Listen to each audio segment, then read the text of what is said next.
This is the episode that essentially just moves along. It's like a Seinfeld.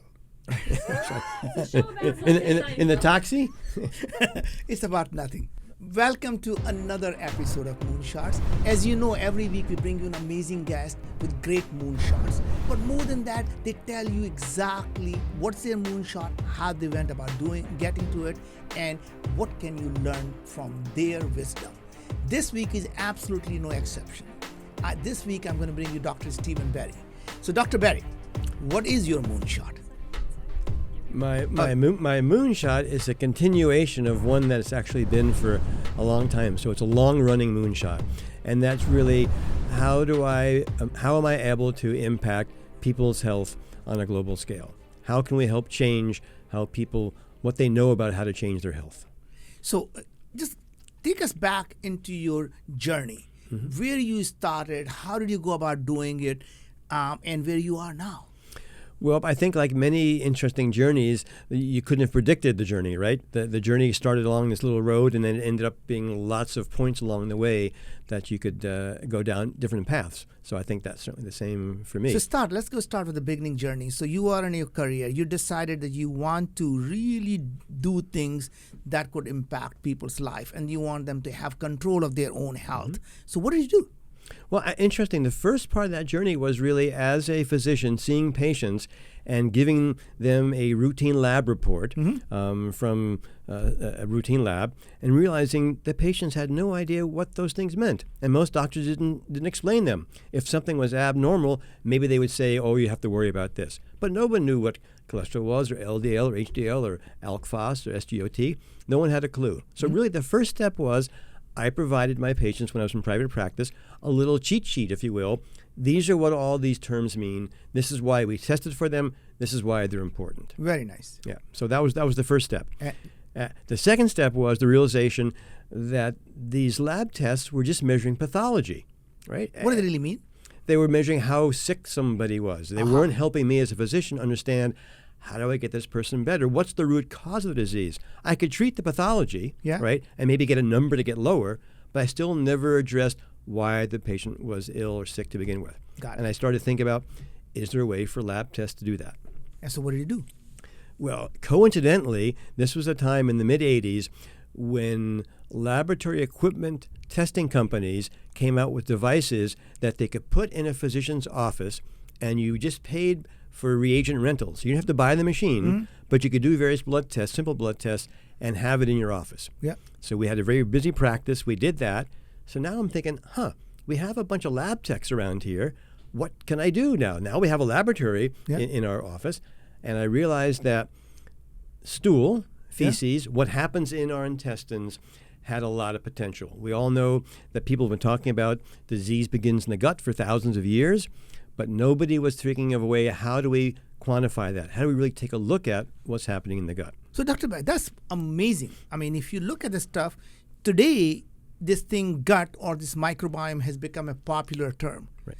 I'm assuming when you started, nobody had a clue. You were probably called a crazy witch or something. Actually, the witch is a correct term. I actually gave a talk at the American Gastroenterology Association meeting, and someone jumped up and called me a witch. So now, of course, their whole practice now has changed just to be what we were talking about. But I think at that time, physicians just thought about the gut in terms of a parasite. If someone had diarrhea, loose stools, that's when they cared about it. Otherwise, they could care less what was happening inside the GI tract. They had no connection that it had anything to do with the rest of the body. It was this separate organ, separate part of the body that maybe just got infected every now and then if a bad bacteria was there or a parasite was there. So just take a step back here, because that's obviously, as you know, for me, that's just where we are today, right? But I want you to just look back when you were there 35 years ago, right? And what got you to think there's something in the gut that actually matters and you wanted to do something about it? Well, I'd love to say it was all my instant intuition that did that, but actually there were breadcrumbs in all the scientific literature that could allow you to think this way, but no one was putting the breadcrumbs together. They were just kind of disparate pieces of information that were in medical literature and nobody paid attention to. So I think my contribution, gift, if you will, was looking at all these different pieces and starting to connect the dots and put them together and saying, this is that. If we look at these things together, maybe we now have a better picture of what's happening. So how did you go about doing this? So I want to step back and just look at the human body and say, you're a doctor. So what do you see here? Well, we see a chemical factory. So we move around and we do things, and it all takes energy, and it all takes substrates and pieces of the foundation to make it all work. We need chemicals that make up all the parts of our body. We need chemicals that provide energy. And that all comes from the outside environment. So the substrates, the fuel, if you will, all comes from the food that we eat and the things that we consume. All right. So if we look at the human body, the way, at least what we know today, is that, about 1% of the genes that are expressed are really the genes that we get from our mom and dad. And 99% really come from all these organisms that live inside us. So if you had said that 10 or 15 years ago, you would have been called a witch as well, like I was. So this is a whole new concept, right? The fact that there's something living inside us that ends up having more metabolic, more genetic power than our actual, what we consider our body. So we are like a Galileo's here, right? We just think that Earth really wasn't the center of the universe. We were actually revolving around the sun, and that's the microbes. That's exactly correct. And certainly, if you go back 30 years, we had no idea that these microbes, which we should mention are bacteria, viruses, phages, parasites, fungi, not just bacteria, that these microbes would have a intimate effect on all parts of how we are as a human being. How we think, how we feel, the energy that we have, diseases that we're at risk for, diseases that we get, all seem to be related to this milieu, this ecosystem of organisms that live in our gut, in our mouth, on our skin, everywhere. And this is what we call microbiome now, right? So this microbiome is a term that wasn't very popular, I suppose, 35 years ago.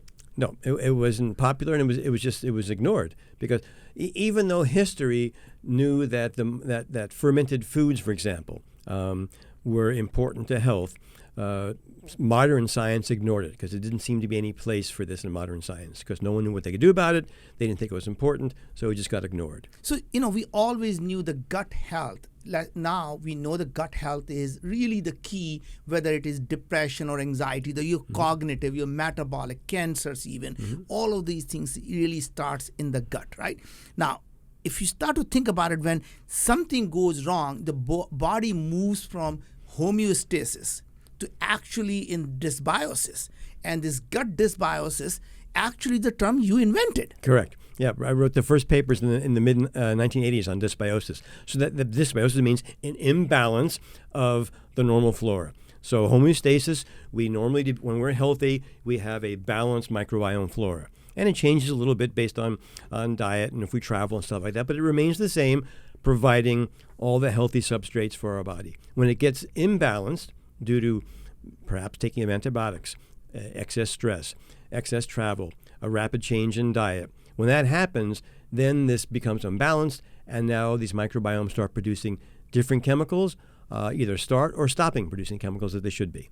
And that's dysbiosis. So, we haven't been told people that you are actually the founder of Genova Labs. And most people who have ever done the gut test, stool test, or many of the tests that actually is now used by the functional medicine doctor, the lab that you founded is probably the world's largest functional medicine lab. So you invented many of the things that people like us are standing on the shoulders of. Yes, and just with just modesty, about 30 million people have had those tests. So I used to think when I would travel on a plane of 100 people, right, at least 1 or 2 people on that plane had done a Genova test. Or 1 in 10 for that matter. 1 in 10. And the whole idea of quote doing the test was what information could they get from that was actionable. I mean, I think that's the key thing in terms of why we care about the microbiome, right? We don't care about it just because it's interesting and it's scientific data or research data. We care about it because then we can do something with the information to help someone's health trajectory. So let's start to move up now. So gut health is the key. So now let's just give us as a physician now, obviously you're not a traditional physician who believes that there is a pill for every ill. You look at the body and you want to understand the root cause. So how important is the gut health to many of these chronic diseases we talk about? And then tell me a little bit more about what is it you're doing now with all that knowledge. Mm-hmm.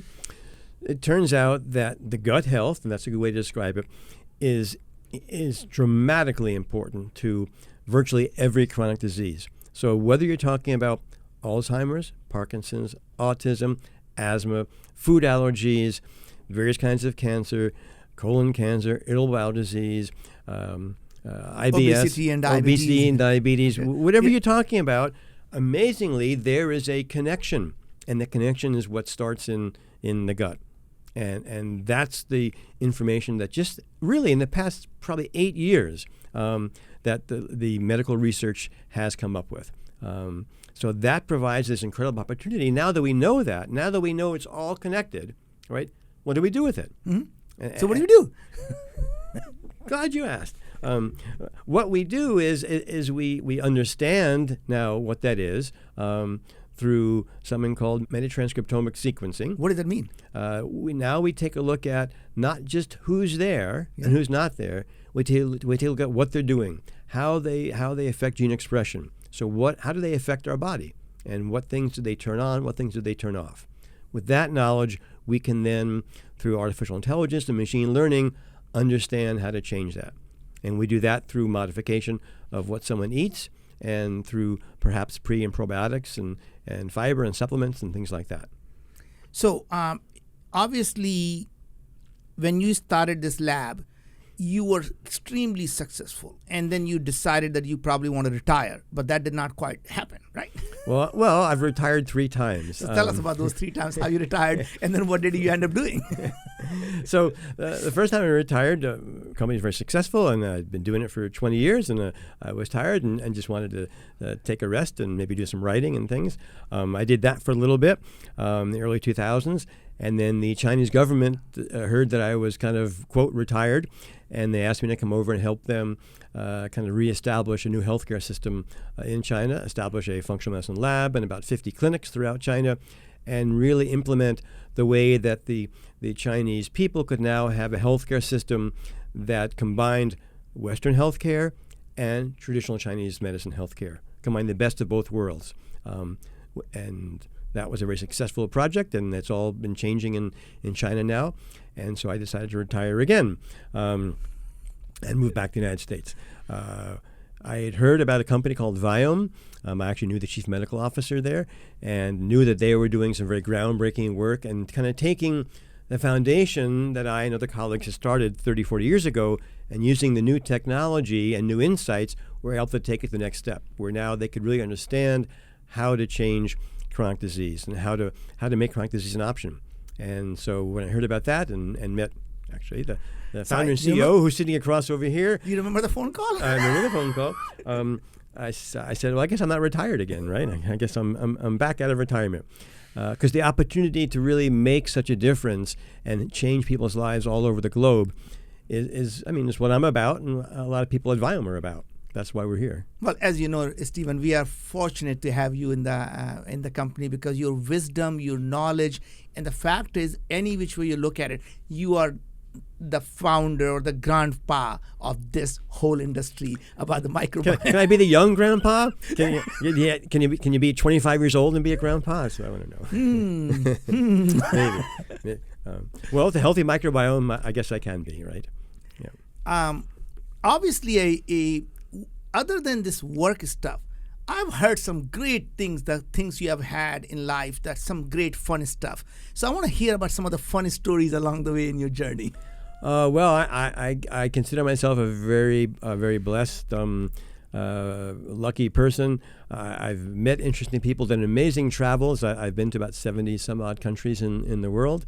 And whether it's spending time with the Dalai Lama or people in villages in Africa or people in villages in Bhutan or India, these have been my fantastic times. What is, if one thing that stands out for you in your journey, was it meeting Dalai Lama and just being in his presence? To me, that every time I've been in his holiness present, I just feel that positive energy. Mm-hmm. It just absolutely makes you a different person. I know it's hard to imagine a scientific person sitting here in engineering saying somehow the presence of his energy makes a difference, but I feel that.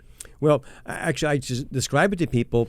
If you closed your eyes and you're sitting in a room, you would feel a presence walk by you if he walked into the room. Yeah. You could have your eyes closed, not knowing he was going to be there, but just sitting there with your eyes closed, you would feel something.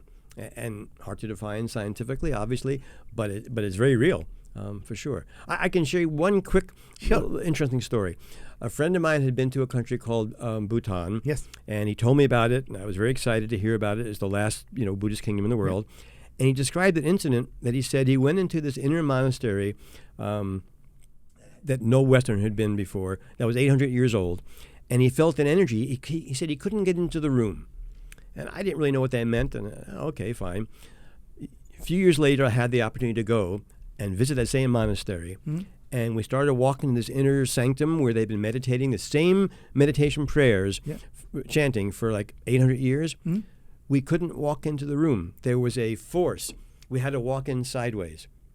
And my friend had Parkinson's, and he was in front of me, and he said, I can't get in. I thought it was his Parkinson's because sometimes he couldn't take any more steps. So I said, well, I'll help you in. He said, no, I just can't get in. I said, what is he talking about? So I stood in front of him. I tried to walk through like this, and I couldn't. Really? I turned this way, and we kind of walked in. So you think there's literally a force, the energy force that you felt. Exactly. I mean, you think these monks, not the same monks, but were saying the same prayers, chants, for 800 years, continuously, 24/7. And that created an energy. And that's like the energy the Dalai Lama walks by you that you feel. So as a scientist, it's always like, I don't know 1% of what there is to know, or 0.1% of what there is to know. So I try to apply that to science, and just because it's not what the conventional wisdom is, doesn't mean it's not true. Well, I mean, we all know that we, as human beings, what we see as reality is really not reality. It is actually more, think of it as an interface that we see for our survival. So, because we were not designed to see the real thing. We were simply designed to survive and procreate. So things we see and don't see are, so the things we don't see is that they don't mean they don't exist. They simply are specific to our species. Bats can see them. Dogs can hear it, but we can't because they were not necessary for our survival. Right. Or quantum physicists can see them, There you go. or quantum astronomers. I mean, when they start talking about, these parallel universes and alternate universes and stuff, this is not somebody that's, just high on something. These are very brilliant people examining the whole fabric of the universe, which is different than this table. Well, sure. I got to recommend the book I just finished reading. I thought it was just a fascinating book. It's called The Case Against Reality by Don Hoffman. I just thought it was a fascinating book about, we as humans, are we really seeing the reality, or are we seeing our perception of that reality? I'm a sucker for books that say they're going to explain quantum physics and quantum math to the average layperson, which I am in those areas. And I get through the first 20 pages and I'm all on it. And then by the 25th page, I'm totally lost. Now they're talking their language and This actually is a very readable book. Oh, right? good. Well, I'm going to try that one. Yeah. So any other story that just jumps at you in your life that you say, whether it is professionally about the things, the challenges you faced, because you were kind of that crazy guy who's talking about things living inside them, and they, by the way, they're good for you, they're not bad for you, don't kill them. Yes, definitely would share this. Yeah.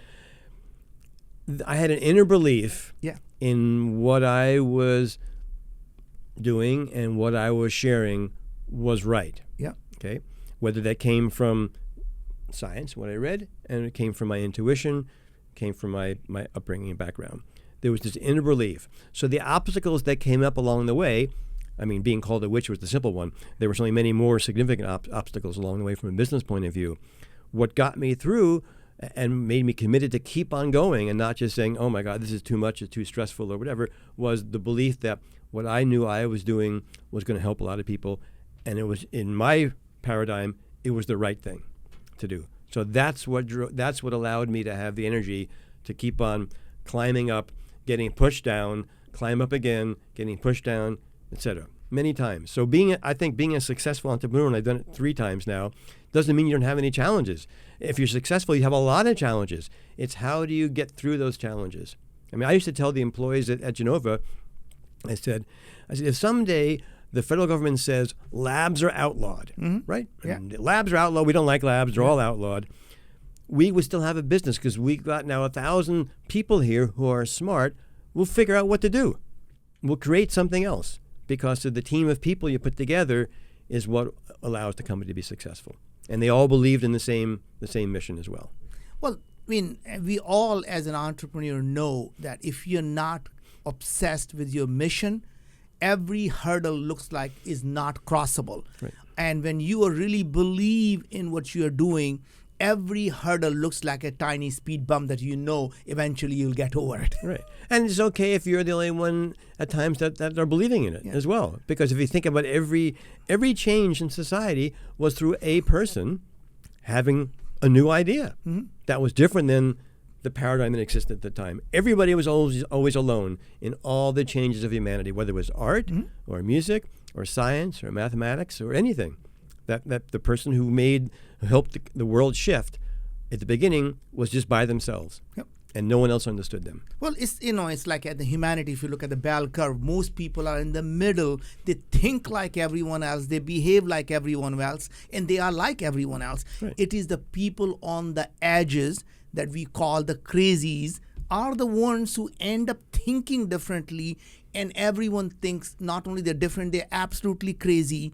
And as we know, every idea, the day before the breakthrough is a crazy idea, and the day after the breakthrough is an obvious idea, right? Right. So microbiome is now an obvious idea.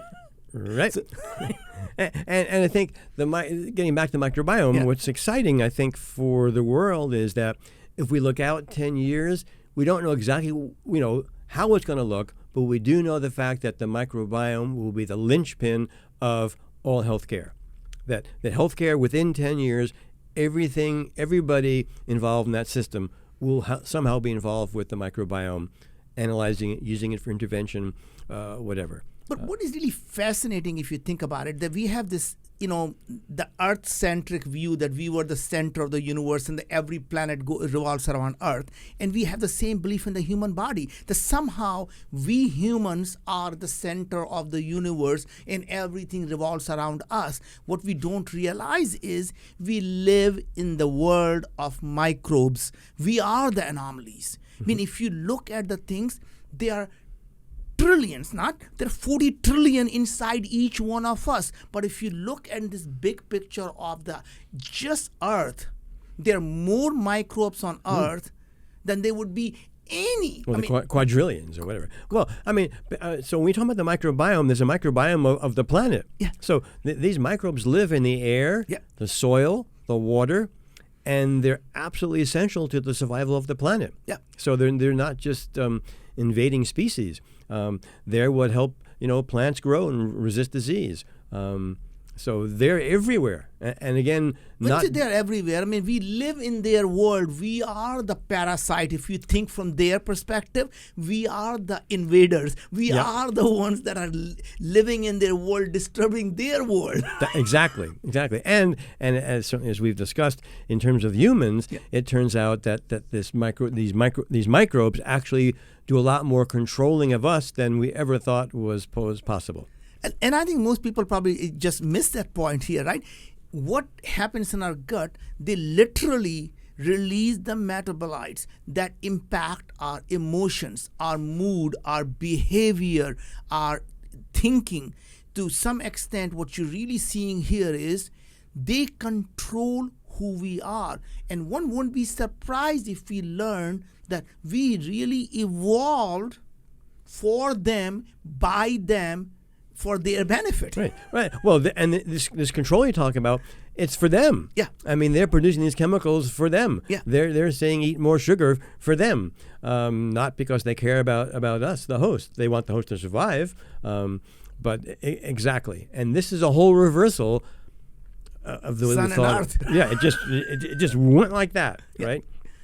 And that we are hosts for a pretty intelligent community that communicates with each other. They communicate through light signals, we've read. Yeah. They actually send little bursts of light back and forth to communicate. And they're just an ecosystem that has its own agenda, and we provide a very nice, warm, moist place full of food for them to eat. Well, it's very interesting. I mean, if you look at these species that we think are dumb species because we are so intelligent, there's so much we can learn from them. In such a small, tiny place, the 40 trillion of them can live together. Mm-hmm. They don't fight like 7-8 billion of us do. Right. They communicate very effectively amongst each other. They don't think of each other, oh, you are different species. Somehow I don't want you here. You are an immigrant and you should be thrown out of here. They learn to communicate. In fact, even better, they do the horizontal gene transfer. They learn from each other and say, all right, you can have this gene, so you can also survive here. And when they get out of balance, they attempt to get back in balance. Yeah. So if the host does something to get them out of balance, Yeah. by taking antibiotics or whatever, they try to get back in balance because they know that's the best way of survival for their species, their community. So if you change this whole paradigm about, as opposed to human being, humans being the center of this universe, we suddenly realize we live in this world of microbes. We live for them, by them, and they control who we are. To large extent, I mean, it changes the whole paradigm of health. If you don't take good care of them, they don't take good care of us, right? Mm-hmm. To some extent, we are disposable for them. Correct. Correct. Yeah. So it really incentivizes us, if we look at through that paradigm, is to pay attention to how do we take care of what's living inside us. These are masters of many of things that we do. We want them to be happy. We want them to be producing the right things that keep us healthy because we have an incentive to live as healthy and as long as possible. So how do we marshal, if that's one of our goals, is to be healthy as long as we can and to live as long as we can, then we need to do that in cooperation with the group that's producing all these chemicals that will affect that. We can't ignore them because otherwise we won't live very long. And if we do, however long we live, we'll have chronic diseases and not be healthy. Well, the fact is that at the end of the day, we have to believe not only we are a walking, talking ecosystem, we live in this diverse and massive ecosystem outside us, inside us, and if any of the balance inside us changes or outside us changes, we all going to die as a species. And give or take, these microbes will always be there even after human species becomes extinct, right? Correct. So let's just not think that somehow if we as human species die, somehow these microbiome is going to be out of job. They were here before us.